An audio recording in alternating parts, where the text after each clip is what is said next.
at the highest level of 3. The following audio and subsequent second and third part are taken from the website neonrevolt.com, linked in the description below. Overstock founder Dr. Patrick Byrne has himself testified to his veracity, as has attorney Lynn Wood and Ron, aka Code Monkey Z, to write. And yet, here we are.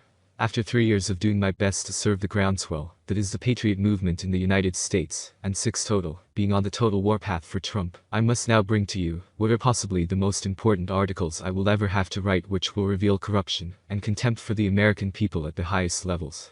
This will be a 3-part series, released over the next few hours, so please, pay close attention to everything I'm about to tell you, because the future of the Republic now hangs in the balance.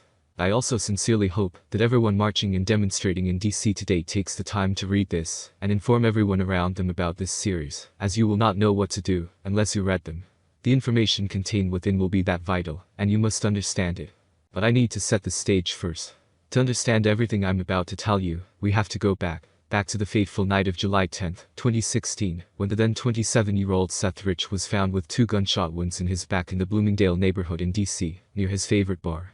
Rich would succumb to his wounds shortly thereafter by the DNC and the Clinton machine for, they speculated, leaking incriminating DNC files to Julian Assange and WikiLeaks, eventually causing Hillary to lose the 2016 election, and to fuel the then nascent Pizzagate investigations, as millions of concerned patriots became aware of just what exactly these leaked emails implied. After much research and deliberation, a large contingent of the community would go on to posit that 2 MS-13 gang members had been involved in the murder of Seth Rich, acting as guns for hire in a not-so-random hit. 2 potential suspects would turn up dead in a nearby area shortly thereafter, perhaps the result of a kind of cleanup job. So the emails were out in the wild, Hillary would lose, Pizzagate would take off, and Seth Rich would end up dead. That was how this series of events was understood by many, and for many, that's precisely where it all ended. Many would go on to honor Rich's memory, but the case was effectively dead, and most of the world had moved on. That is, until today. Thanks to new whistleblower testimony, a connection has come to light. A name, in fact, Joseph Rosati. Joseph Rosati is, in fact, the man who hired 2 MS-13 agents to shake down Seth Rich that fateful night. The intention that night, according to the whistleblower, wasn't to murder Rich, but to scare him into submission, and shake him down for a USB key he was supposedly still carrying on his person, perhaps containing even more revelations, and destined for WikiLeaks.